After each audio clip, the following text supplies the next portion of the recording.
Okay, Assalamu alaikum. Hope you're all well. Good morning, good afternoon, good evening, wherever you are. And welcome to the live stream on number 114 now. Okay, let's see who we have with us. So, 607. Eid Mubarak. Eid Mubarak to everybody else, anybody listening to this later. Hope inshallah you had a great Eid and may the next year be as you wish and according to your hopes. Geralt would be a great Muslim. We're talking about Geralt. Yeah, Geralt of Rivia, yes. Yeah, those were great books. I read those books. And yes, definitely. Would you say shirk is mostly misunderstood? It is a big deal these days. It is very misunderstood. There's just a lot of superstition and stuff around shirk. And sort of going to tackle something of that in this episode. Well, at least from what I want to share. Assalamu alaikum, Nico. Hope you're well. Nasir. Salams. All right, let's get this started. Pull up the presentation. It's not a very long presentation, hopefully, but I'm hoping it will clear up something at least. Okay. Get myself in the corner that way. There we go. Okay, so do they have legs? I named this basically from the beginning of one of the verses that I wanted to discuss. I mentioned it in the description, verse 7 from Surah 195. Okay, so it's about the idols basically. But first of all, some quick background. Most of you will probably know all of these points, but let me say them here anyway. I have this kind of archived in one place, one quick slide that I can show to anybody else, I suppose. So we've mentioned before, I did a whole stream called The Muddling of Shirk, right? Which goes back to what you were just saying now. Would you say that shirk is misunderstood? Yes. And this is one of the ways in which it's misunderstood. So much gets lumped under a banner of shirk, right? And shirk is supposed to be one of the biggest sins, one of the biggest injustices, right? And people are making, small silly things to be shirk, right? Whether it's got to do with Qur'anists who say that drinking Zamzam water is shirk, or even those who say tawaf around the Kaaba is shirk, or whatever it is. I mean, I've seen some pretty far off ones, or just the modeling of the terms in the Quran, and just putting everything as anything which has got to do with association. They call it shirk, right? And don't forget, in the Quran you also have phrases like "an tushrik billah ma lam yunazzil bihi sultana." They do shirk with Allah in that which He has sent down no authority, right? So that calls into question: are there things in which Allah has given authority? Okay, and there are some. The clearest ones, of course, are obedience to the messengers, right? God never sent any messengers except that messenger should be obeyed, right? أطيعوا الله وأطيعوا الرسول, like we've mentioned this in one of the streams. We never have just obey Allah in the Quran, right? I'm going to end up calling that shirk. Well, if it's shirk, then it's shirk which Allah has sent down sultan of authority for. But anyway, so when it comes to shirk, there's four terms in the Quran which are often muddled up. There's du'a min dunillah. So you might find many verses which talk about يدعون من دون الله, right? They make dua to min dunillah. Dunillah can mean other than Allah, or can mean lesser than Allah, because dun, like the dunya, the lower world, means lesser, right? Less or lower, right? So it can mean other than Allah or less than Allah, right? And then you also have dua ma'allah. So there are verses in the Quran which talk about those who make dua to others ma'allah, with Allah, right? So they invoke others with Allah. Okay, so that's for those two cover dua, right? Then you have the issue of ibadah. So you have ibadah min dunillah, which occurs in the Quran. So يعبدون من دون الله ما لا ينفعهم. They are in ibadah to other than Allah, those who do not benefit them. Okay, and the ibadah, of course, is servitude. Okay, so servitude to other than or less than Allah. So we've got min dunillah, same phrase as the one above, right? Min dunillah, dua min dunillah. And you've got ibadah min dunillah. What you don't have in the Quran is ibadah ma'allah, right? Ibadah to others with Allah. Why don't you have this phrase in the Quran? Why isn't it there? It isn't there because that is the term for shirk. That is the meaning of shirk, right? So the Quran doesn't say this, ibadah ma'allah. Instead it says shirk, right? Shirk proper, right? Shirk is ibadah ma'allah, servitude to others with Allah. The associate with Allah or with others in Allah in ibadah. Okay, that's shirk. Okay, nothing else is shirk. That is shirk. Okay. And then you have some other terms, of course, which get mixed up a little bit. So, we use the word ibadah, that appears in the Quran, the first two terms, ibadah. The other one, ikaf, right? يعكفون على أصنام لهم, right? They do ikaf according to Islam. Even occurs when it comes to like the Kaaba, okay? العاكفين, right? So it basically means rituals, right? Ikaf, and these things are like rituals, physical rituals that you do to idols or around objects or around things like the Kaaba, like a tawaf, right? That's a form of ikaf, right? So you've got ibadah, which is servitude, and you've got ikaf, right? These are the two terms you can talk about in the Quran, which appear there. But of course, most of the time people say worship in English, which is very, very misleading. Right? They say worship in the place of ibadah. I don't mind saying it if some, in a conversation of people, if they're just, rather than having, you have to pick your battles sometimes. If you're discussing one thing, you can't, change the whole language, right, in one go of what you're discussing, right? You have to sort of like, pick your battles. You're discussing one thing. If they're going to use worship for ibadah, fine, we use worship for ibadah. If we're not discussing, things to do with shirk and the rest, right?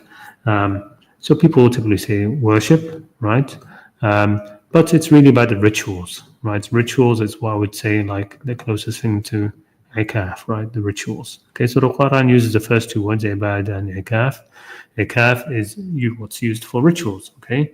Done at towards inanimate objects. So when, Musa and his people left Egypt and they saw people يعكفون على أصنام لهم. The Quran says they do ikaf to asnam, to things, to idols that they had. And they said, "Oh Musa, make for us some gods as they have gods." Right? But what's described there is ikaf, right? And even Musa says to Samiri, "Look at this god الذي ظلت عليه عاكفا," that you were in ikaf to, doing ikaf to, right? So you've got that term. Okay, and what I've maintained and mentioned many times, that real ibadah, the actual ibadah, this term, the servitude, which is what constitutes shirk when done with others with Allah, it cannot be done towards inanimate objects, right? Thus, shirk is not really possible with respect to statues, stone, wood, metal, etc., idols. Okay, the real shirk is always towards people. Okay, so there's an objection is brought up with this verse. This verse in Surah Al-A'raf, verse 195, it says, أعوذ بالله من الشيطان الرجيم ألهم أرجل يمشون بها أم لهم أيد يبطشون بها أم لهم أعين يبصرون بها أم لهم آذان يسمعون بها. Right? قل فادعوا شركاءكم ثم كيدوني فلا تنظرون. Do they, those whom you call upon other than Allah, do they have feet by which they walk? Or do they have hands by which they strike or grasp, right? Or do they have eyes by which they see? Or do they have ears by which they hear? Say, O Muhammad, call your partners and then conspire against me and give me no respite. Right? So people look at this and they say, okay, this seems to be talking about those statues, inanimate statues. It's calling out, hey, these statues we are calling to, they're not going to do anything. They can't even move, right? Even if they have hands or carved feet, carved hands, whatever, they can't move with them. They can't strike with them. They can't see with their carved eyes. They can't hear with their carved ears, right? That sort of thing, right? So a bit of a disclaimer before that, because look, I do want to say that, of course, there are verses which can be used to read in this kind of way. They're sort of like what I consider to be a very low way, right? That it's talking about the statues, inanimate objects, statues, and people are worshiping them, etc. Right? So you can talk about in that kind of way, right? But there are very few, right? There are very few verses which are like that, and it's very low reading, right? It discounts a lot of what's going on. Okay, so such verses like this, and some in the story of Ibrahim especially, they can be read as being against inanimate objects, right? They can.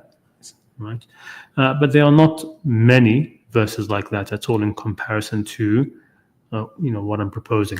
The overwhelming majority of the verses are condemning ibadah and dua to people, right? Invoking people, right? It's very clear, right?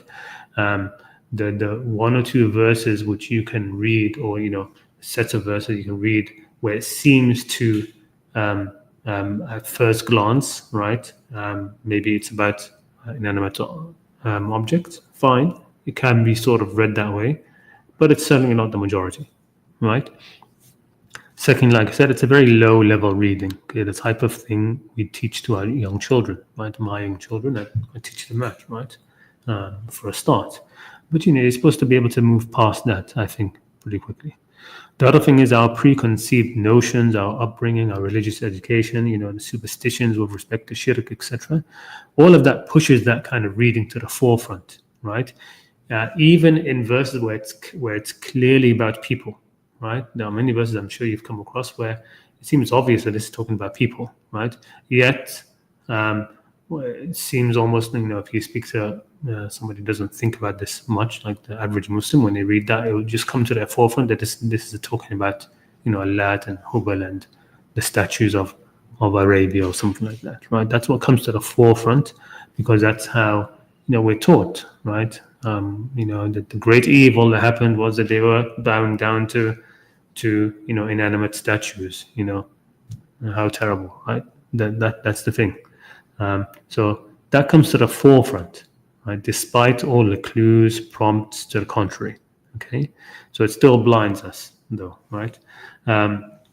But yes, such verses can still be read that way. Okay, those few verses. You can even consider rituals done to statues as ibadah if the person doing them thinks they are performing an act of servitude to those idols, right? They think they're actually doing some servitude to them. They think that the idols want this, right? And ultimately, in the end, where the person gets their outlook from is the real problem, right? That's where the real ibadah is. So that's just a quick disclaimer about that. But let's now look at these verses. I'm seeing now they're not very lined up very well here, are they? The formatting doesn't seem to come up as clearly when I put this into the browser. See if I can fix that. If I can get it looking a bit better. Hold on. Let's try and put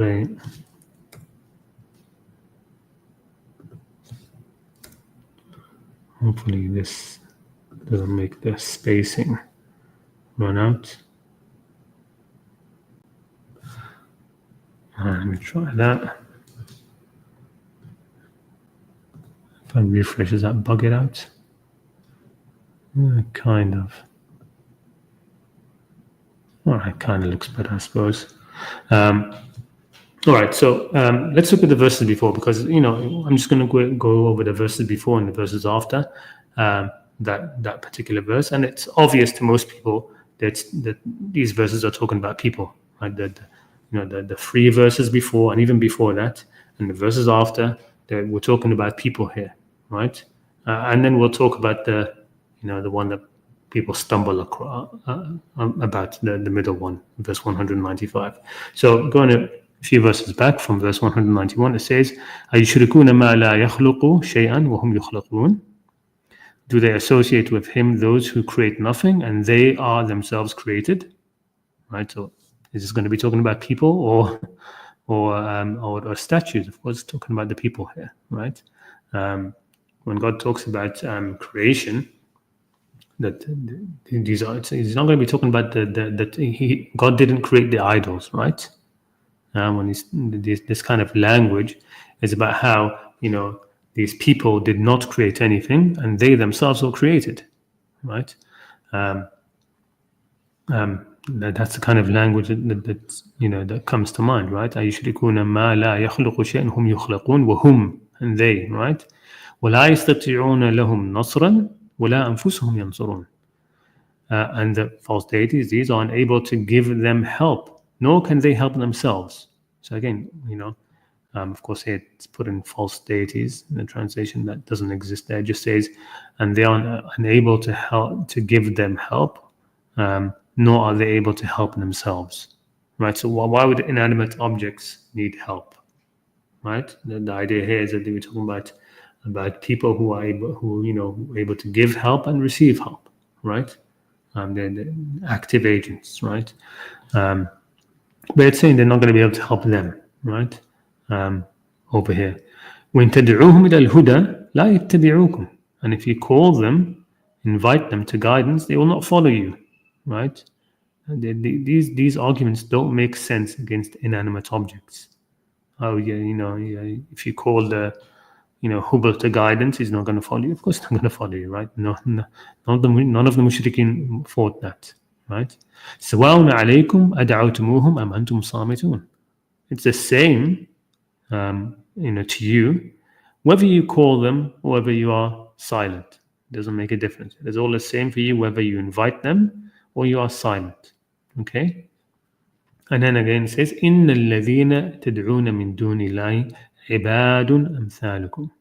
Indeed, those who you, the mushrikeen, here it says polytheists, but again that's not like the mushrikeen, those whom you call upon besides Allah are servants like you. Servants like you. They are people like you. It's obvious, right? They are people like you.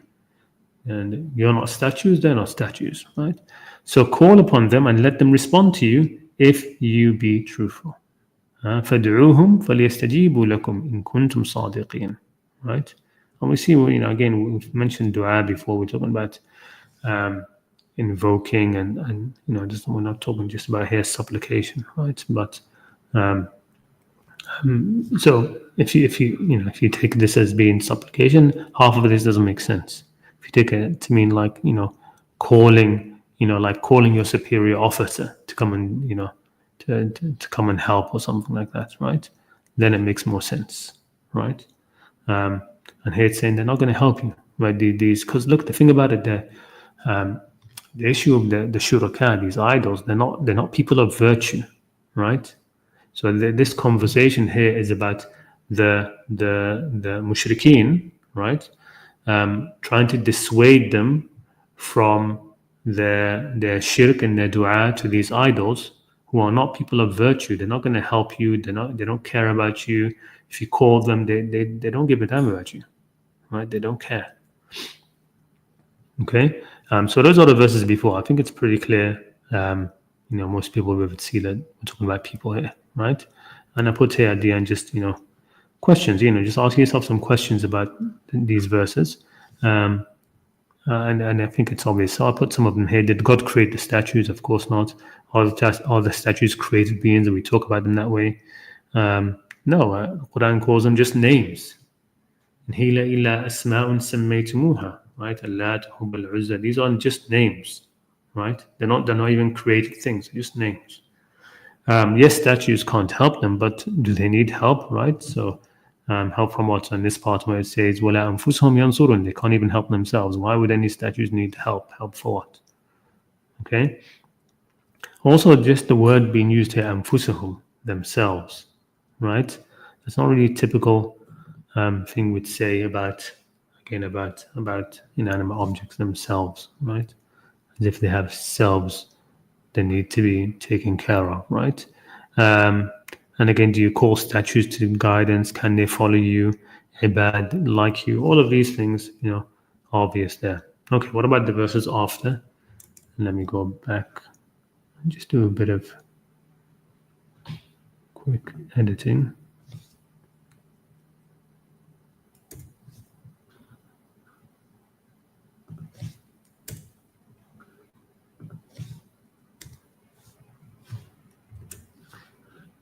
Okay. How are we doing for viewers? 7. Okay. So the next verse after, so we have, this is verse 196 now. So after these verses, we have the verse in question, which is, do they have feet with which to move? Do they have hands with which to strike or grasp? Or do they have, eyes with which to see and ears with which to hear? That verse, right? And then it goes back. So let's say that this was talking about now, inanimate objects. It straight away just goes back to what it was talking about before, because what's the next verse after it? The next verse says, Inna wali Allah alladhi nazzala al-kitab wa yatawalla salihin. Indeed, my protector is Allah, who has sent down the book, the prescription, and he is an ally to the righteous. وَالَّذِينَ تَدْعُونَ مِن دُونِهِ, so we're going back to them, and those whom you call upon other than him, you invoke other than him, لَا يَسْتَطِيعُونَ نَصْرَكُمْ, they cannot help you, وَلَا أَنفُسَهُمْ يَنصُرُونَ, and they can't help themselves. So this again almost going back, it's a repeat of over here, okay, repeat of this. But it's mentioned here after the Prophet is taught to say, my guardian, my wali is Allah. And then the verse after, وَإِن تَدْعُوهُمْ إِلَى الْهُدَى لَا يَسْمَعُونَ, and if you call them to guidance, they don't hear. They won't hear, right?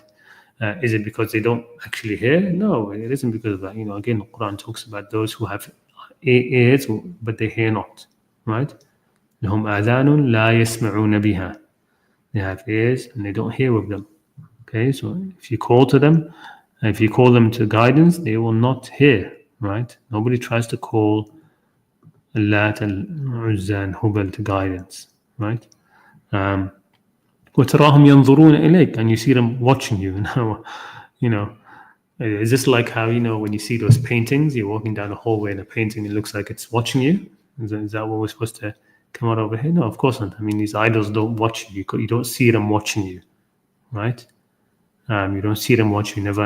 Never mind the rest of it. You see them watching you, but they don't see. No, again, it's talking about people here who see, but seeing they see not, right? They don't really see.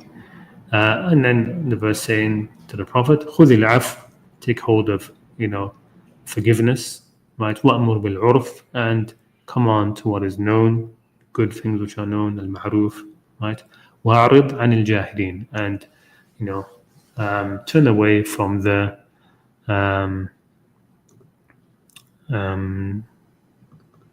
sort of like ignorant barbarian, the brutes, right? So it's not really ignorant. We've mentioned that before. Okay, so why is that verse there? Why do you have this verse which seems to many that it's talking about inanimate objects in the middle, about statues in the middle of these verses, before and after, clearly talking about people, right? So is this verse out of place? Just momentarily switching to talking about inanimate statues and saying, hey, look, do they have legs that they walk with, or hands that they grasp with, or eyes that they hear with, or see with, or ears of which they hear? Yeah, sure, they may have carved feet, hands, eyes, and ears, but they won't work. Ha ha ha. Is that the point of the verse, right? Because a lot of these statues, of course, they're depicted as as human beings, right? They're carved of hands, legs, eyes, ears, right? So the verse is basically saying, look, they have these, but they can't actually use them. Nobody actually sees these things as actual eyes or ears or functional things. I mean, it would seem like a childish and silly argument. If these inanimates could do all of that, is shirk towards them then justified? Right? It's not a strong argument. And there are living people who can do all of that. Right? There are living people who can do all of that. So is this argument then, this argument, against shirk or dua really, but these verses about dua min dunillah, is it redundant for people? It only works against statues, right?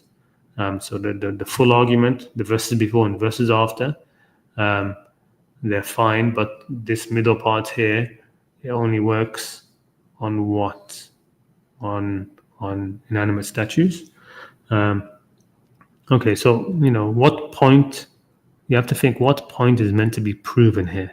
Okay, do you think anyone thinks or thought that inanimate idols, even the ones with carved legs, hands, eyes, and ears, did they actually use legs to move, grasp, see, and hear? Does anybody think that? Nobody actually thought that, right? Idols were a representation anyway. They were a representation of the aliha, right? Statues of Allat were not Allat really, right? The statue of Allat was not Allat. There were numerous statues of Allat, and at the time you could go to a blacksmith or somebody who carves or stonesmith and tell them make me a depiction of Allat, right? And you make a depiction of Allat. It's still just a statue, right? And so there were numerous statues of that idol or the other idols, okay? But she was meant to be immaterial deity, right? It was really Ishtar, I think, right? Lat comes from the ancient deity Ishtar or something like that. And in fact, it seems that the Arabs considered many of these gods, deities, aliha, to be angels, right? To be female angels and the daughters of Allah, right? That's how they thought of them.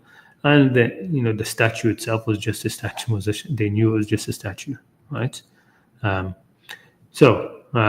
verse again, let's look at it again. لهم أرجل يمشون بها أم لهم أيد يبطشون بها أم لهم أعين يبصرون بها أم لهم آذان يسمعون بها. Right? Do they have feet by which they walk, or do they have hands by which they strike, or do they have eyes by which they see, or do they have ears by which they hear? Say, O Muhammad, call your partners and then conspire against me and give me no respite. Right? قل ادعوا شركاءكم ثم كيدوني فلا تنظرون.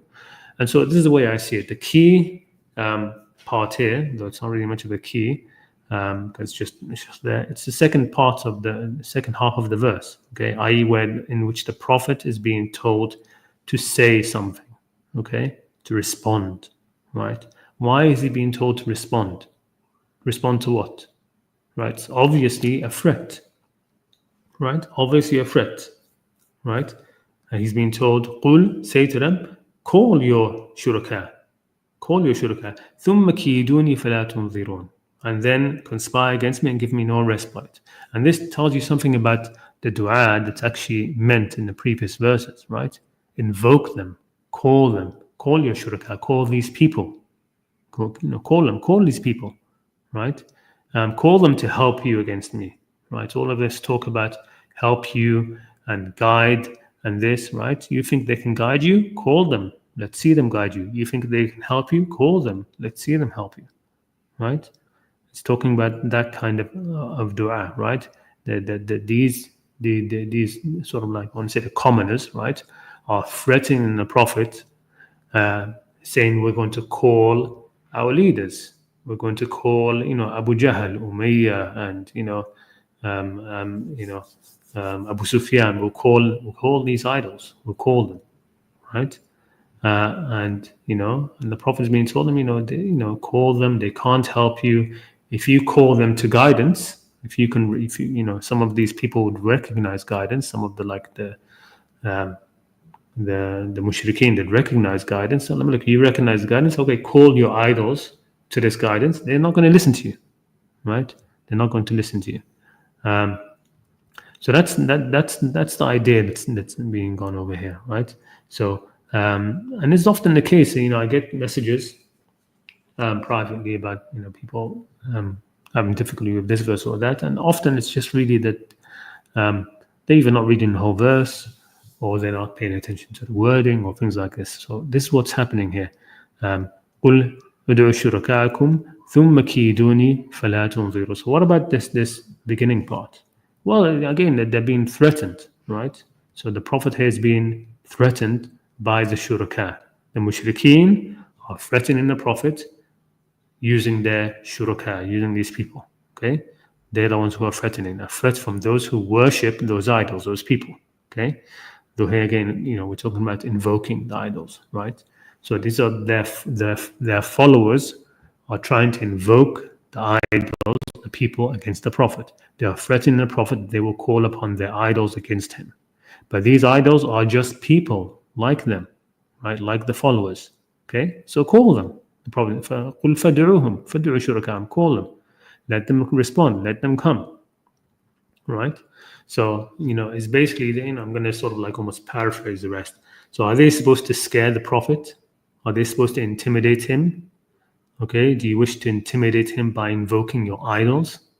Okay, why should he be scared or intimidated? Okay, is it that they have, feet with which they walk? Right? I have feet with which I walk as well, right? You do, we all do. Is it they have hands by which they grasp? Is it they have eyes by which they see, right? And is it they have ears with which they, they listen? And in here you can also think of these things, eyes and ears, as the spy networks and these kind of things that leaders and high ups have, right? But which to watch and listen. So what if they have all of that? So what if they have all of that? Okay, that's the way I read these questions. Alahum arjulun yamshuna biha. Is it that they have feet with which they walk? Yeah, they have feet with which they walk. Or they have, it's not a question saying that they don't have these things, right? It's a question saying, is it that they have these? Okay? Is it that they have feet by which they walk, or that they have, hands with which they strike, or they have the, eyes with which they see? Okay, they have all of that. So call them. Okay, so what? That's not going to intimidate the Prophet. So the Prophet is told to reply to say, come at me then, one and all, you and your idols, plot and plan and give me no respite. I don't fear them. Okay, I don't fear their movement, their feet. I don't fear their power, their hands. I don't fear their network of eyes and ears, right? Let it all be used against me. It doesn't matter. And why? And that now makes the next verse make sense. Why? The reason why is Inna wali Allah alladhi nazzala al-kitab wa huwa yatawalla as-salihin. The verse after which says, because truly my ally, my friend, my protector, the one who guides me, right, is Allah, who sent down the book for guidance, sent down the prescriptions. And he takes his ally, the righteous, right? Whereas your idols, right, your people, they don't give guidance like a book. Right? They don't send down prescriptions. They don't, if you call them to guidance, they will not, respond. And, if you call them to help you in this matter, they can't help you. They can't help you when it comes to, dealing with me, with the Prophet, right? So that's the idea behind that verse. While those whom you are calling upon to help you against me, they can't help you, nor even themselves. They can't guide you, nor even themselves. And if you call them to guidance, they will not listen. It is the same whether you call to them or are silent, etc., etc. Okay, so you can then continue reading the surah in that kind of way. And in that way, it makes a lot more sense, right? I hope I sort of made that clear. You can also look at it and consider it in the reverse, okay? What protection does the Prophet need from inanimate idols? So once that verse that we're talking about ends, the verse after it, the verse right after it is this one, right? Inna wali Allah alladhi nazzala al-kitab wa yatawalla as-salihin. Indeed, my protector is Allah who has sent down the book, and he is the ally to the righteous. Why is this being mentioned? Does the Prophet need protection from inanimate idols that can't walk, move, all the rest of that? No, he doesn't need any protection against them. He doesn't need Allah as an ally against Hubal or Lat and Uzza. He doesn't need anybody against them, right? And he doesn't need Allah to have sent down the book to help him against Lat, Uzza, Manat. He doesn't need the book for that, right? But the prescription, the book, helps him against their actual idols, the people, right? It helps him against them. إن ولي الله الذي نزل الكتاب وهي يتولى الصالحين, and he will help he'll be a friend to the righteous. والذين تدعون من دونه لا يستطيعون نصركم, and those whom you call invoking other than him, they can't help you. لا يستطيعون نصركم ولا أنفسهم ينصرون. They can't help you against the book, they can't help you against this guidance, they can't help you in any way, right? And they can't even help themselves, right? They can't help themselves when it comes to guidance. وإن تدعوهم, and if you call them to guidance, they won't hear. وتراهم ينظرون إليك وهم لا يبصرون, and you see them looking at you, but they don't really see, right? And then the Prophet is told, خذ العفو وأمر بالعرف وأعرض عن الجاهلين. So therefore, Muhammad, take hold of forgiveness and command to what is good, and stay away from the jahilin. Just turn away from the jahilin, right? So turn away from the idols, and also the jahilin among the mushrikeen as well. Okay, so that's basically it. Do I have anything else that I wrote here?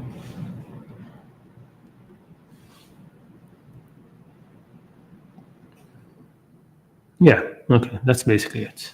Okay, so why shall I leave this? Let's leave it on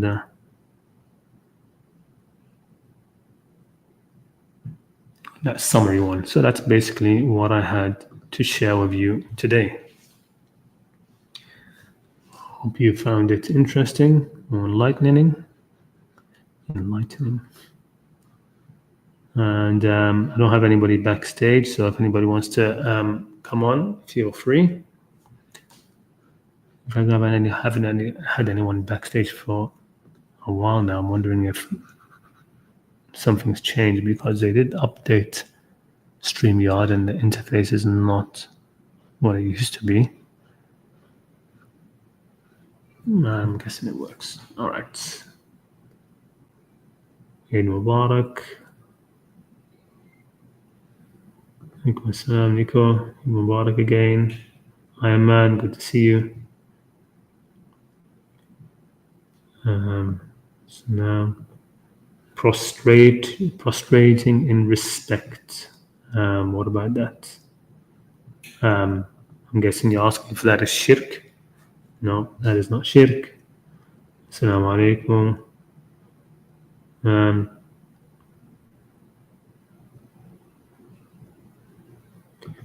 So this is, this question here, only major sins lead to hell. Exactly that, but staying away from major sins will save you, right? And the major sins in the Qur'an are the ones for which hellfire is threatened, right? So when you look at any verse, maybe I should actually try to collate them. I haven't actually done that myself. Collate them in one place, and maybe I'll do a live stream about them. But basically, in the Quran, where God threatens punishment for a sin, threatens hellfire for that sin, that makes it a major sin. Okay, that's a major sin. So zina is one of them, of course. Killing somebody is another one, right? Deliberate murder of a person who is safe, a mu'min, is certainly one of them. That's a one-way ticket to hell, right? What else? Dua ma'allah, right? That's another one. Shahadat az-zur is another one, right? That giving false testimony. Eating the wealth of orphans, right? الذين يأكلون أموال اليتامى بالباطل, right? Those who consume the wealth of orphans unlawfully, they are consuming into themselves, into their bellies, only hellfire, only the fire, and they will enter sa'ira, right? There's a verse like that. So you just look at the verses which actually condemn to hell for a specific sin, and that specific sin is a major sin. And then there are other things, of course, but like being of the kafirin and stuff like that. But that's more of a state. For me, the big kafir is someone who was blessed by Allah with power and charisma, and he misused those powers because his nafs has a desire to be worshipped. Yeah, that's very close to what kufr is. Remember, I mentioned sort of like this, almost like a rule of thumb, right? Shirk is ibadah to kufr, right? Shirk is kind of like ibadah to kufr, right? So the kafir in many ways is the one who's putting himself out there to have others in ibadah to himself, right? But of course, kufr is also strongly related to ingratitude, right? It's all about the central idea of kufr is ingratitude. Go down to the bottom because let's see if there's any comments about what I mentioned. Some stuff here talk about the Jan and whatnot. Unfortunately, no, nothing on Hasan Malik apart from his son actually messaged me privately a little while ago about a group of people who are translating some of his work into Urdu. So he reached out to me asking if I'd like to help and collaborate with them, and I said yes, of course. I'd like to help in any way I can. I still actually need to send him the subtitle files that I have. We can send it to him and to that team, and they can use that as a basis to make other translations. And we'll see what I can do there. Take hold of forgiveness. Is that English? Well, I suppose it is now. I suppose. خذ العفو, right, means just take hold of forgiveness, right? It's a way of, it's just an expression in the Quran. It means just be somebody who's willing to pardon and forgive. Okay. Give me no respite. Come on, Khalid, you can do better than that. Use easy English, please. All right, sorry. Give me no respite. So, like, don't let up, right? So, come at me, do all your plots against me, and don't, give me any rest. Okay. Continuously come against me, plot against me, and give me no rest.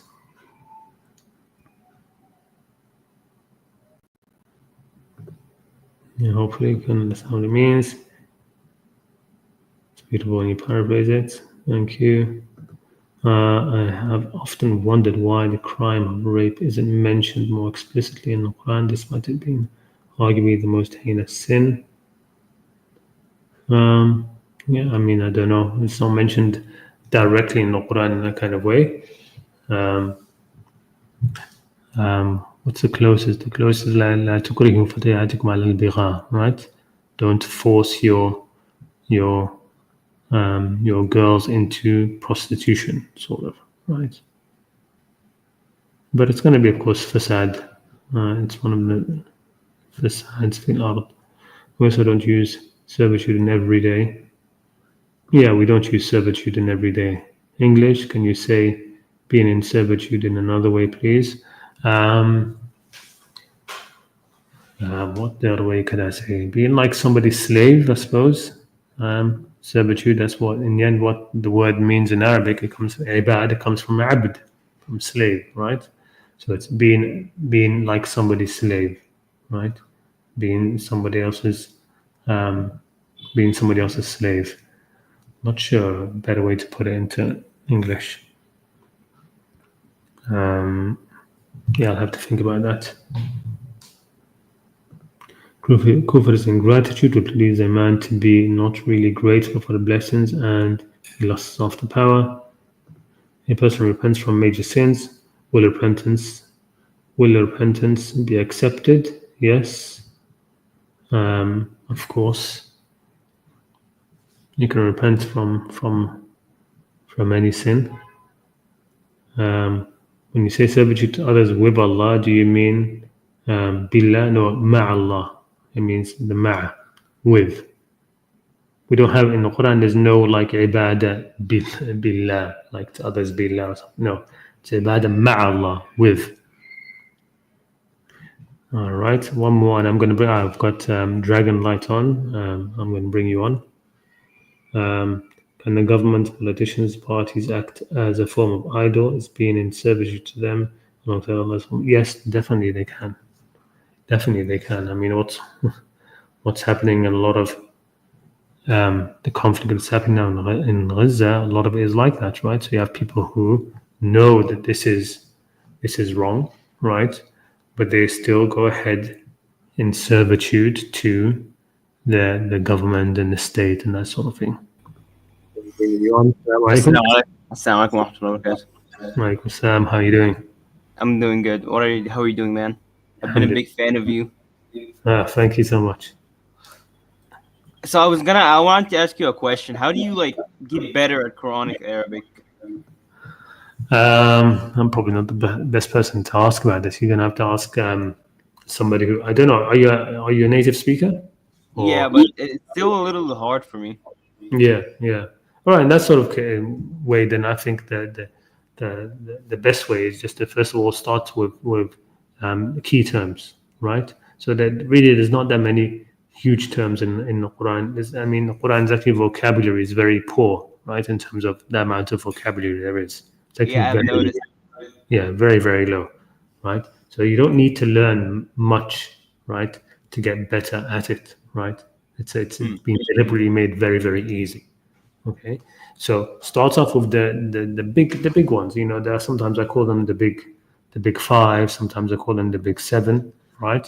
There are some words. Let me put the list over here. Do I have them? Hold on.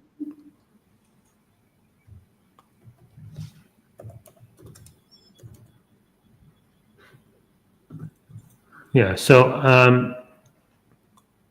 I would say focus on, first of all, you know, the first big five, I would say first focus on these. So understanding what kufr is, right? And the extension shukr, right? Iman, shirk, taqwa, and ibadah, right? So these ones, right? So if you understand them, you know, if you don't understand them, you really don't understand the Quran. You're not going to be able to make real sense of it without knowing those. You can add to that a few more, like dua, ilah, and dhikr, right? So you can add those as well, right? Those also like maybe the next most important ones after that, right? And then you could add another 3 and come up to like the big 10, right? And then another 3 would be nifaq, right? Nifaq, fisq, all right, fisq and fusuq. Fisq is crime, right? Huh? Fisq is open sinning, right?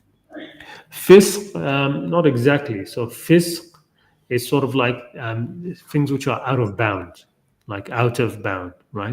Not normal, right? Not normal behavior, which sort of goes out of bound. So like this kind of like very foul, wicked kind of behavior, which is out of the norm, right?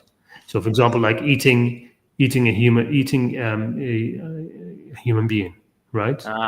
That's you know, it's fisq, right?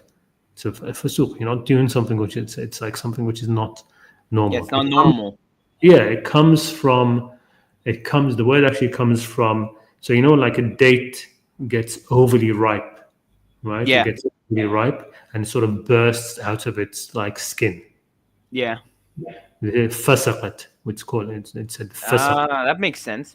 Right, so it's sort of like burst out. Right? So it's not in its normal bounds, right?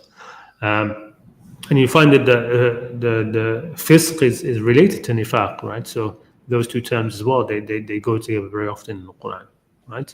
إن المنافقون هم الفاسقون. The Quran says that the munafiqun, they are really fasiqun, right? Yeah. And the other one would be, the last one would be ijram. So the mujrim. Ijram is crime, right? That's one of the ones which is it's become very different from what we have now. So we'd now say in normal Arabic, we could say mujrim, we mean a criminal, right? Criminal, yeah. Normal crimes and stuff like that. In the Quran, it's not really about that. It's not that. It's not that kind of crime. It's more like the crime, um, like intellectual, like cultural crime, like completely distorting and destroying um, things so as to create evil, right? So it's like cultural war, like destroying people mentality. So Is not it the actual criminals that do the actual work, the people above them who actually changing things. So like, I'll give you an example. In the US, for example, I'm the biggest mujrimeen would be, well, not the biggest, but among the mujrimeen there would be like the people who are in like the music industry. I don't know if you ever, I mean, I came across these videos recently of some of these like the black rappers and people like that saying that, really satanic, bro? sorry? It's very satanic what they Yeah, do. very satanic. So these black rappers would want to make like raps and songs which are actually good, like they have some good messages for the youth, right? And the board members and these people would say, no, no, no. What's hot now is this kind of stuff, and it's all stuff which is full of just about drugs, this, that, or the other, right? Yeah, it's And so very degenerate. that's ijram, right? That's really ijram. That's also why in the Quran, right? So, when it talks about the like what we know, right, in Quranic sort of community about the abandonment of the Quran, right? So what Oh is yeah, it? it's Surah Furqan. Yes, what does the verse say? The verse is, وقال الرسول يا ربي إن قومي اتخذوا هذا القرآن مهجورا. Mahjuran. What does the next verse say? Let me get it because I don't remember. Go for it.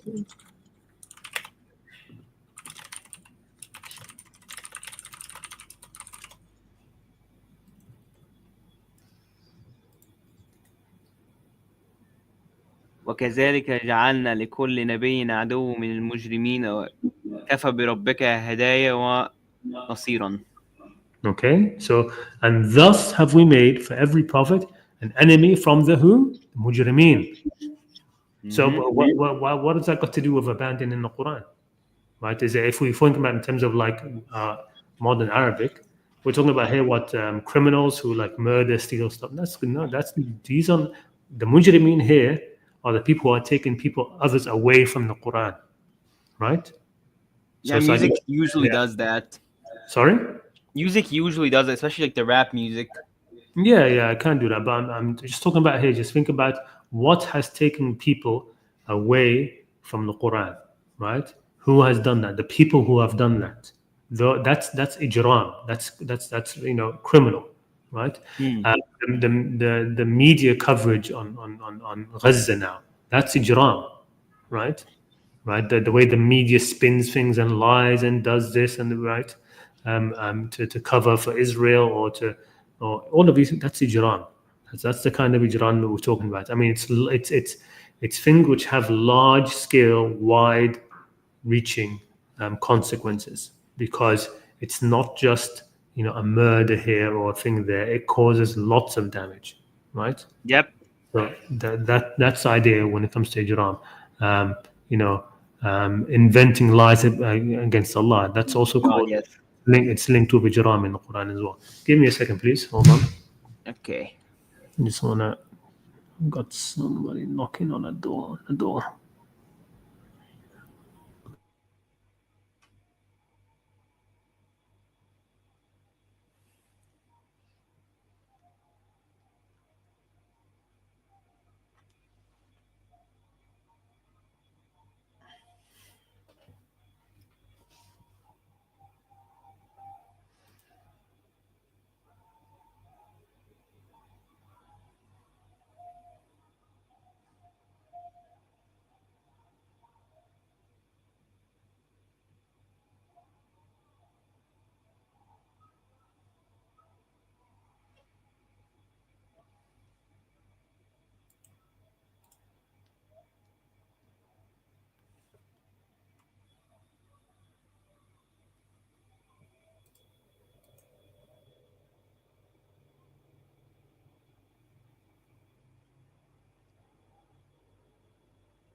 Hello?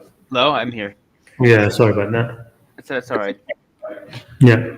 So when it comes to that, just do that, and of course, just read. Read. The more you read, the more um, read with thought carefully each time. It gets easier and better because it really does. It really is self-contained in a lot of ways. The main vocabulary, the important vocabulary, is self-contained. And start with that first. It's like if you're going to draw a map of a city, right? You Yeah. start with the areas, the big roads, the big highways, right? You don't draw the small alleyways first, right? You want Yeah, to I've get the been yeah, I've been reading like the bigger surahs first. yeah.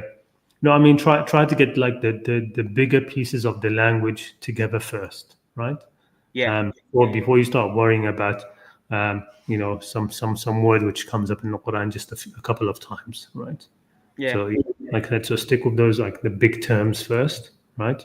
You're talking about kufr, iman, shirk, right? Ibadah, taqwa, right? Understand these kind of things first, right? Mm. And then dua, ilah, dhikr, nifaq, fisq, ijram, right? And then you can start with those. That's pretty much almost all you need of the Quran, right? You have most of those, and you don't need that much vocabulary to be able to get to it. In terms of books that I would recommend, I've mentioned this book many times, Ethical Religious Concepts in the Quran It's by called what? Ethical Religious Concepts in the Quran. Ethical, Concepts in the where is it? Oh, ethico, right? yeah, Ethico, okay. I'll type it in the thing as well, in the Quran, by, this guy was a Japanese prodigy in linguistics. He was fluent in over 30 languages. Yeah. And what he did is he approached the Quran from the semantic studies, right? So seeing the Quran has its own semantic field for its own words, right? So it's Yeah. like studying studying the Quran with the Quran. He also used some um, brought in things from old Arabic poetry and stuff. But just the main, even if you just read the first few chapters of that book, when it lays out the idea of semantic studies, it's amazing. You know, Hmm. theory of linguistics behind it, right? So what he does in that book is he goes through a lot of the key terms in the Quran, right, and Hmm. shows what they mean from within the Quran itself. So we're talking about some of these key terms as well, right? Um, the only failing is that there are some key words which he misses. I forget what they are right now. Um, and the other thing, even though he mentions this clearly that kafir and kufr don't mean disbeliever, he's sort of almost forced to use that word because that's how common it is, right? So he says Yep. that it doesn't mean that, of course.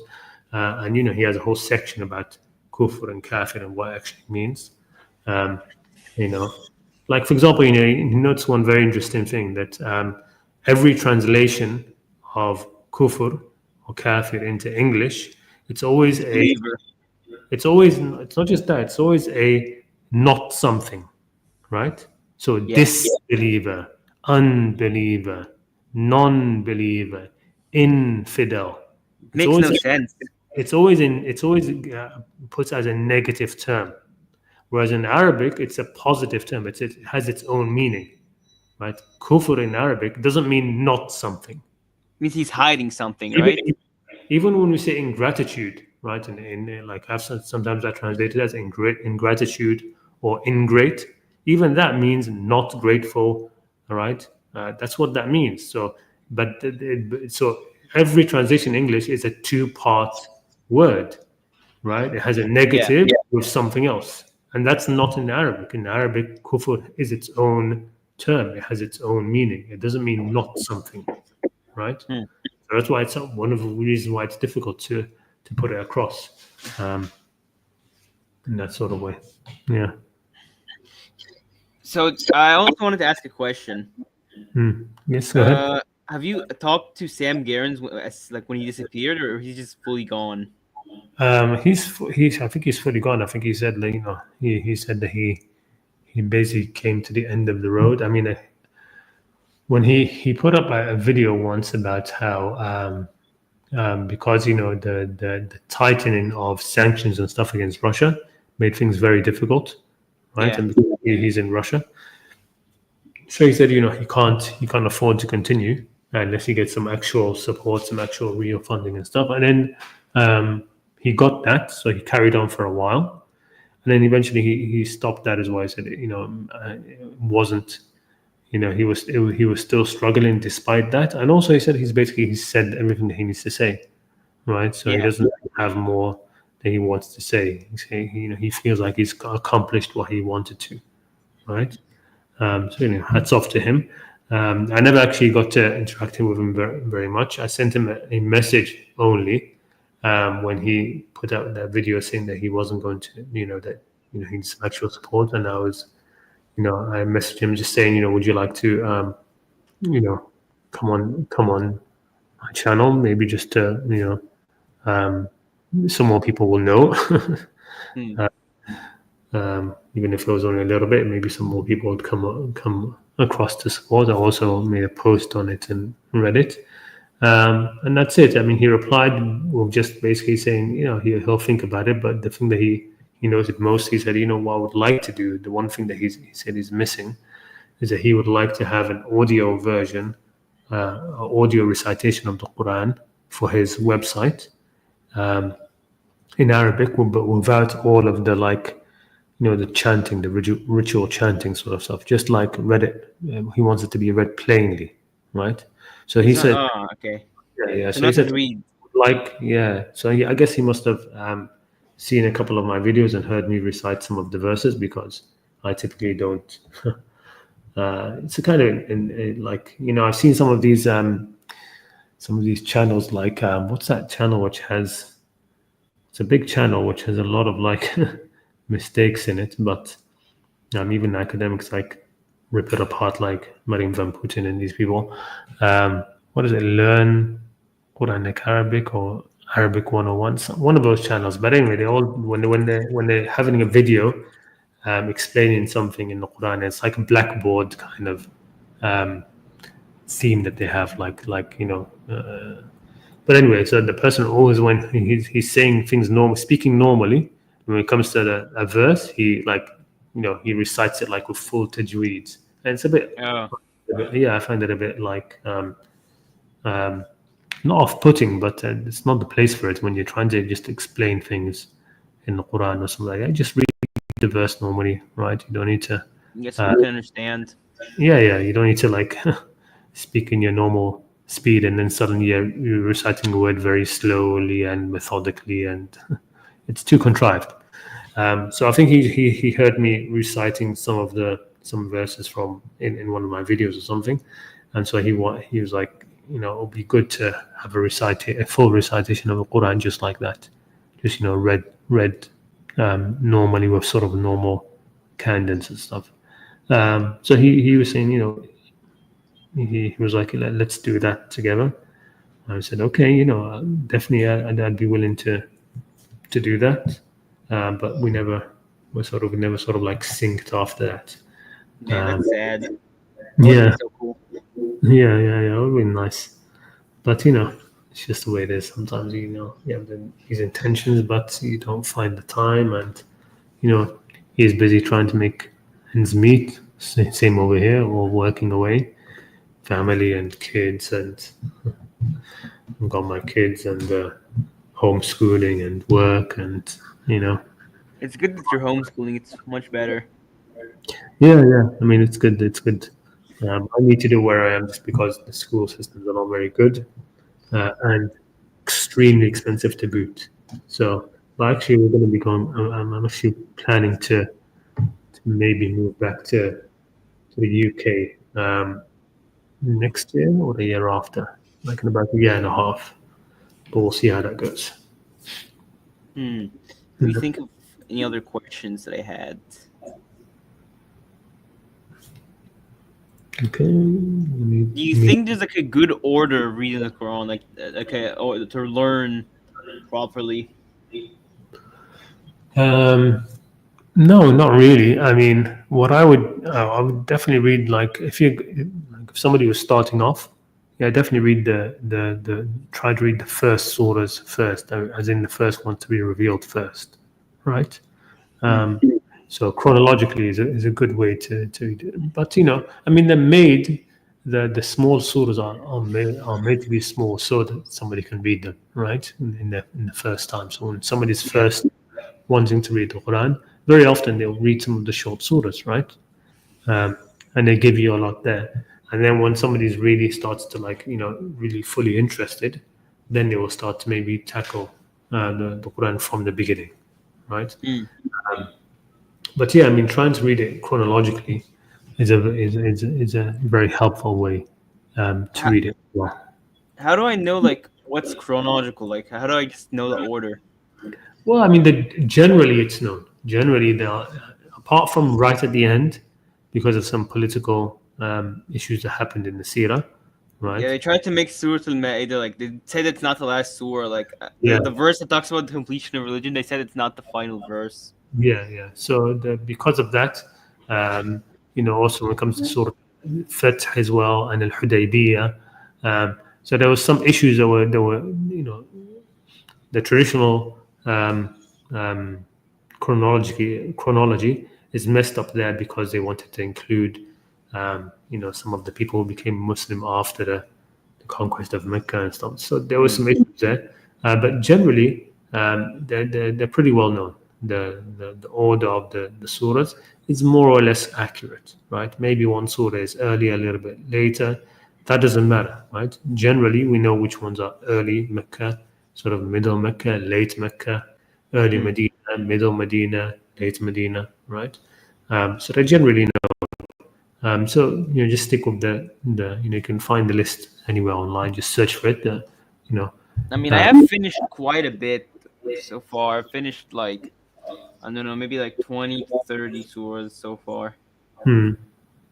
All right. Okay. Yeah. No. Just continue how you're doing it. Right. If you've already started, just continue that way. Um, Maybe save that for the next reading where you read it chronologically. And a nice thing to do is also if you're interested in reading the Seerah, the biography of the Prophet, or if early Muslim, early history, Islamic history fairly well, right? Is you could try reading it chronologically alongside reading the Seerah, Yeah. right? It sort of like puts a number of things into perspective as well. You start to see how much is left out, right, from the Seerah, because the Quran is really given a dialogue of what's happening between. There's a conversation happening right throughout the Meccan period, right, between the Prophet Mm. and the people of Mecca, right. And so there was a development of an argument. So, for example, shirk, we talked earlier about shirk. Shirk doesn't appear in any of the earlier surahs. Like even Yeah. the root shirk, it's non-existent in like the first few years, right? So for Yeah. a number of years, the Quran was being revealed, no mention of shirk at all, right? Um, so you have there's that, and then later it gets introduced. The issue of shirk gets introduced. Okay, now Is it why is because it? like okay. Why is I mean, all that time they had their statues and stuff like that, right? They had Yeah. Hubal and the other statues in Mecca. So why weren't they being censured for shirk, right? Well, because later on it became as the truth became more clear to the Meccans, right? Then their shirk became manifested, right? Because shirk manifests in that kind of way when you actually, you know what God is commanding, and then your leaders are the people are commanding something else, and you end up trying to serve the people and you're serving Allah at the same time. You're trying to be in ibadah to both. Then you start to have shirk, right? Yeah. Um, so that's one of the reasons why I think the earlier surahs don't have any mention of shirk at all. Even the root, right? Shahara doesn't exist in the earlier surahs. So like the earliest surahs are usually the ones from the back, right? Like Surah Yeah, Al-Nas. yeah, yeah, yeah. I mean, the very first surah to be revealed, I think, was Fatiha, right? Yeah, that makes sense. Fatiha came first, and then of course you have Surah Al-Alaq, and then Mudathir and Muzammil, Noon, right? Yeah. These are some of the earlier surahs, Al-Duha, right? So generally, the chronology which is given, the order which is given traditionally, it's generally accurate, right? Um, there are some things which can be probably improved, and also depending on how you view if the whole of the Quran was revealed, whole surahs were revealed in one go, or some parts of a surah were revealed, and then parts of another surah revealed, and then another, and then maybe going back to that first surah, adding a few, So it was like the, a puzzle piece basically being completed. the traditional idea is that um, very few surahs were revealed all in one go, right? From the big surahs anyway. Yeah. Surah An-Nur was, it seems, right? Because the starting verse is Surah Anzalnaha, a surah which we have sent down, right? So it seems the whole surah was revealed in one go. Um, Yeah. so that's that one. Um, Uh, I also have another question. hmm. It's about prayer. You know how it's like when you sometimes sleep past the time of prayer, do you just repeat the prayer or do you just repent or what do you do exactly? Well, I mean, it's sort of like almost up to you. I mean, you can make up the prayer if you have the time, and it's you know it's not going to be like a big issue. And I mean, I try to do that. I try if I ever miss a prayer, just make it up. When it comes to Fajr, you don't have to be so pushy in terms of the time, right? I mean, the issue is now, we don't sleep as early as Used to, yeah. yeah, as naturally we would. If there was no electricity and these sort of things, normally people go to sleep very soon after We have sundown. LEDs today. Sorry? We have LEDs today. Yeah, exactly, right. Um, so it's just about if you're going to regulate your sleep pattern that way, try to regulate it so you wake up normally. But you can pray when you wake up normally. I mean, there's a narration which I like to mention that there was this man who went on a journey with some of the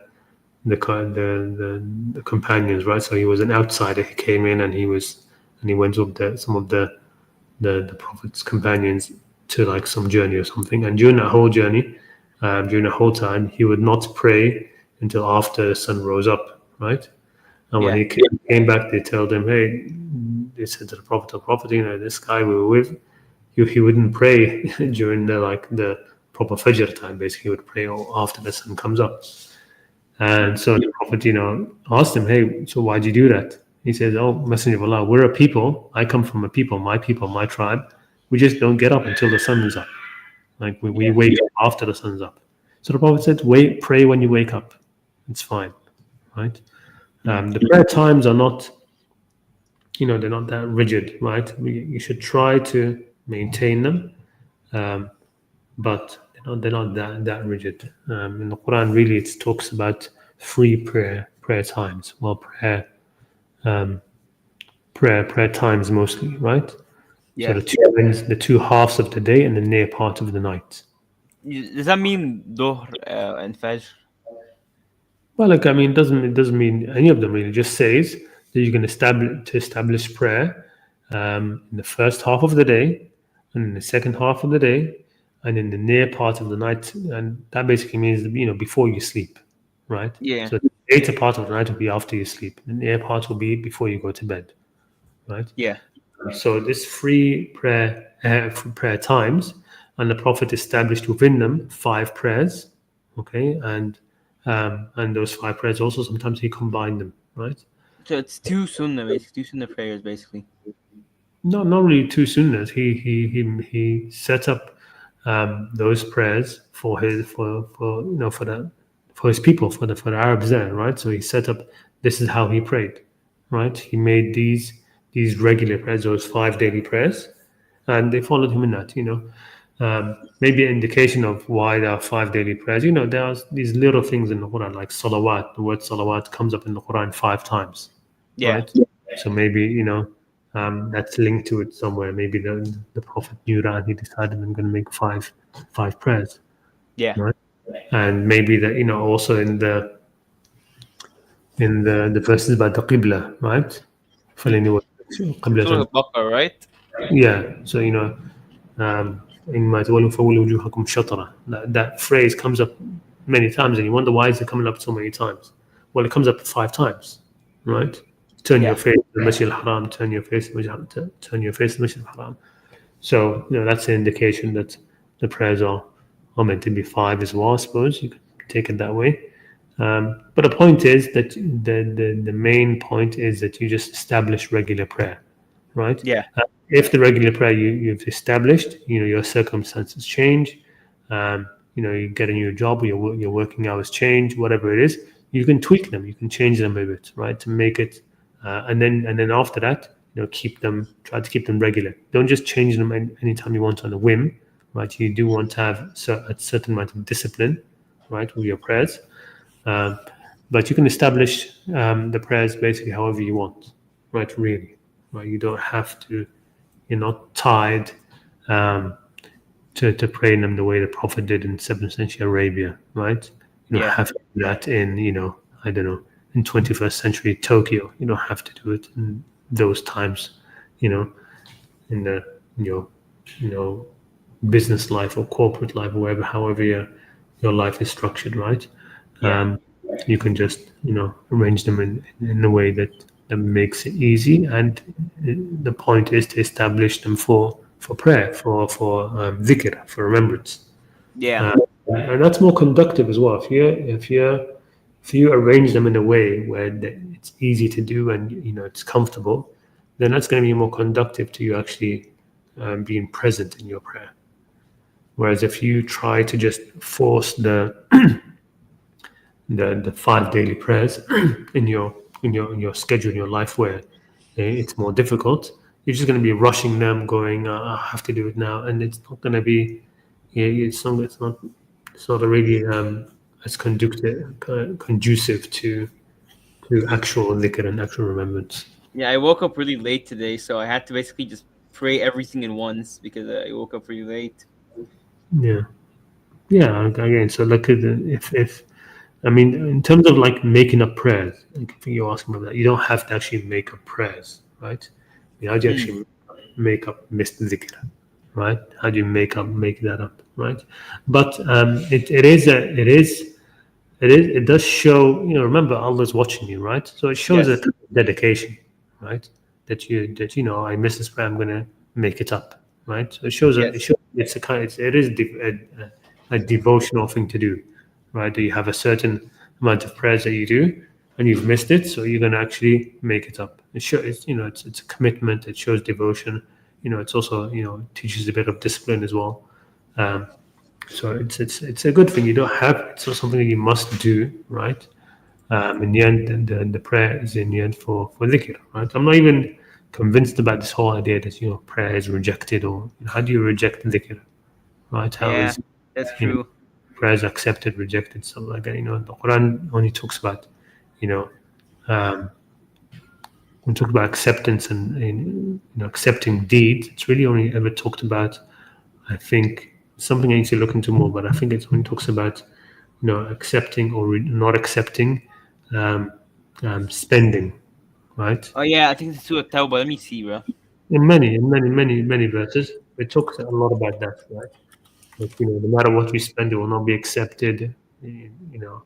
On the day of judgment, even if they had the mountain worth of gold to that they would, you know, spend to expiate what they did, it will not be accepted. That sort of thing. So I'm not Yes. sure this idea about prayers not being accepted. It's in Surah Tawbah 53. Hmm.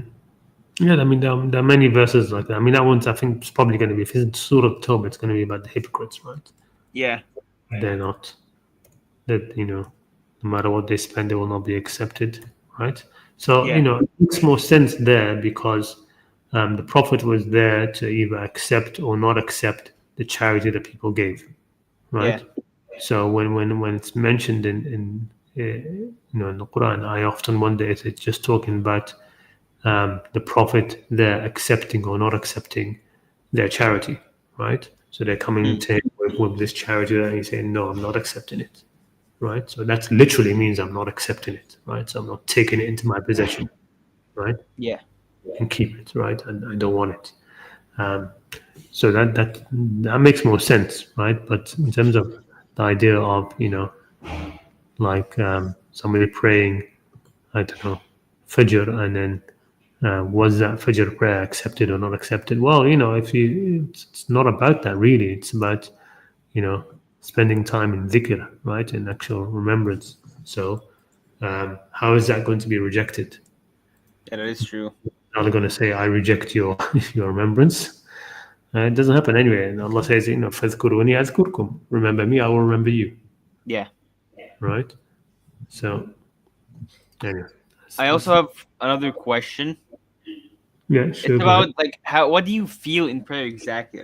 Like do you just remember God? Is that like the only objective, correct? Well, yeah. I mean, there are different ways to sort of inculcate the remembrance of God in it. So it's a simple way is this, right? So when you stand, first of all, when you stand in prayer, try to remain perfectly still. Like when you do in each posture, try to force yourself to stay still, right? Yeah. It's about training. This kind of you train yourself in this sort of way, right? So don't fidget, right? If you've got a little itch at the back of the head, don't go and scratch it, right? It will Yeah. feel like, oh no, I really need to do this, but no, you try. You force yourself to stay perfectly still, right? Yeah. And then what a sequence that you can do to try to improve your presence in that prayer is then each posture, right? Try to capture for just even for a second, for a little bit of time, this understanding, this realization, this feeling that Allah is with me, Allah is watching me, Allah is hearing me, right? At Yes. that moment, Allah's eyes are on me, right? Hmm. That even the thoughts that are going in my mind there, Allah hears them, right? So Yeah. yeah, try to maintain that, and be sort of like, so how like a deer or a zebra or something when it thinks that maybe a lion is watching, it sort of like freezes. Yeah. It goes like completely still, right? That sort of thing, right? You just try to feel it in your bones, in your skin, that Allah is with you, watching you, hearing you, and with you. So try to capture that just for even a little bit, right? While you're Yes. standing, and then when you do ruku', try to capture it in the ruku' as well, that feeling, right? And then Yeah. when you stand up, try to capture it again. So in each posture, try to just capture that even for a little bit, okay? Hmm. Just once. Do that for like a couple of weeks, 3 weeks, a month, okay? And then increase that. Try to capture that feeling at least twice in each posture, okay? And Yeah. again, continue with that. Then 3 times. And then you try to expand it. I mean, this will happen it will start to happen naturally, right? That being able to capture that feeling. And it's like how people meditate. It's exactly like how people when they train themselves to meditate, right? Yeah. People go for months to courses to learn how to meditate. In the beginning, they can't do it very well. The controller breathing. Yeah, after a while, they get better and better and better at meditating, right? And so in Yes. the same way, but here, of course, a lot more is happening, but you start to get more and more deeper into this remembrance. You start to stretch that out. So rather than just getting that feeling or having that realization, because it is a realization, because it is true, right? Allah is with you and seeing you and hearing you, right? Yeah. Having that realization, then you end up stretching it out for the whole prayer, right? For most of the prayer, you have it. And then what happens, of course, it's supposed to carry over, and it will carry over even before then, carry over outside of your prayer. So even as you're walking, you're doing whatever you're doing, it stays with you, right, for longer, right? Yeah. And longer and longer. So that's what it means, right? Right? To have the prayer be a real remembrance. It's like real meditation. Yeah. I've heard that a lot. People calling prayer like meditation. Yeah. Yeah, Also, I have it's one last question. sure. Go It's ahead. about Hassan for Hanamalik. Yeah. Is he like? Did you get any updates on him so far or no? No, unfortunately, no. He's still being held. He's still being held. There's Nothing, unfortunately. Like I said, Kamal, is Kamal Haidari still also in jail? yeah, him as well. And that is sad. Yeah, it is. It is very sad. It is very We're gonna sad. make dua for them. I mean, yeah. All right, man. Thank you so much for answering my questions, all that. No problem. No problem. Anytime, please come back, and would love to hear back from you anytime. All right, man. I'll see you on Reddit a lot, so I'll message you there sometimes. Okay, brilliant. Yeah, definitely. I mean, I'm actually backlogged on Reddit. There's so many messages which I need to get back to. Hopefully, I'll do that soon. All right, man. Okay. Bye. Assalamu alaikum. Alaikum salam. Alaikum salam. Alaikum assalam wa rahmatullah. All right. Okay. I think I'll close it up in a minute. Just let me check if there's anything in the chat, any questions. If you have something, please just retype it or copy and paste and re-put it near the bottom so I can see it.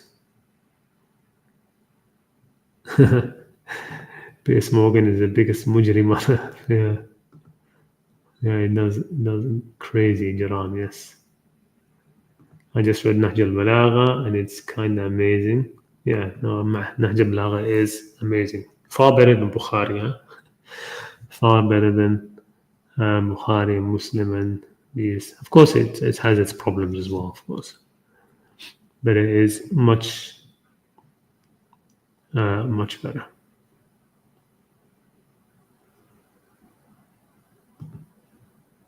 Yeah, closest thing I've seen in the Quran. Yeah, I mean that's something which Hassan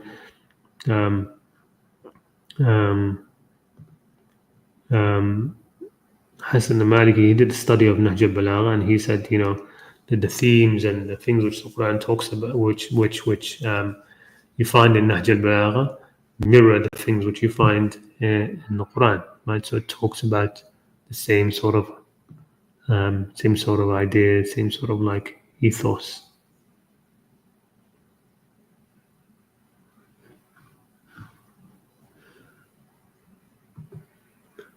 The human soul is a divine into Adam, and the angels were commanded straight to the soul.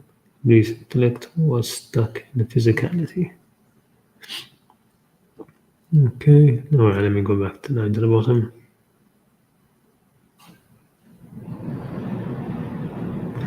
Yeah, the kafir thing, he is independent and wants to be served when he should be serving Allah. Which is the best book to learn the seerah? Unfortunately not. I mean, I really like the seerah book, which I liked reading the most. I haven't read one in a long time. But the one I liked the most in English was Martin Ling's one. Yeah, Martin Ling's one. I think it is the best one available because he puts in some of the a lot of the spirituality stuff. Because he's a Sufi, and his books on the sofa are amazing as well. Highly recommended. His one about what's it called, Sufi Saint of the 20th century, Ahmed al-Alawi, fantastic book. But he has some of that in there, which makes it much better than the Salafi versions of the Seerah. The sealed nectar is good as well. A lot of people like seeing that one. Why not make the next live about jinns? I don't really know too much about that topic. And there's not that much to talk about, I suppose. Well, maybe there is, but it needs a lot more. I'd have to know a lot more about that. I mean, I try to share the things which I've thought about and I've pondered about, and again, this is this live stream is meant to be about that, just sharing what any insights you might have into different things in the Quran. So, like in this, today is a good example of that, I suppose. Verse 195 from Surah Al-A'raf, and how I see that verse playing out when most will look at that and think that it's about inanimate statues. Khan can use another word instead of slave. We don't have slaves now. We don't know what it feels like to be a slave. What word can we use? I mean, you have to be able to. I mean, I would say that you should still be able to. You don't have to be able to feel to understand what it means to be a slave. You don't have to feel it yourself, but you understand, the position of a slave to his master, right? What is that position? Well, it's a position of somebody who is submissive, somebody who is easy to be led, right? Who will be obedient, who will do what he's told, right? Who won't question, right? Unless given permission to question.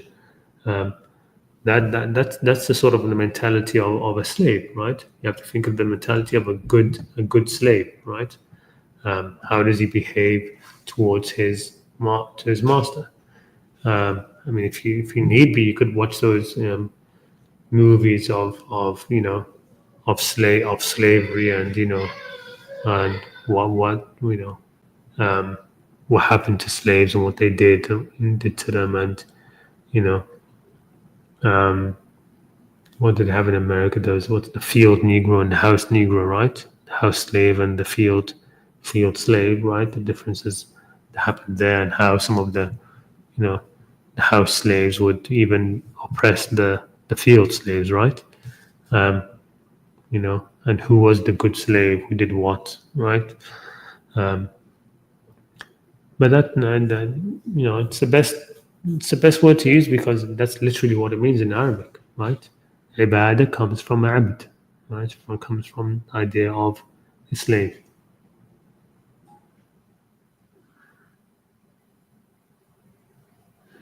Okay. All right. Okay. So I think we'll end it there. Thank you so much for tuning in. Jazakumullah khair, and see you in a couple of weeks. Assalamu alaikum wa rahmatullahi ta'ala wa barakatuh.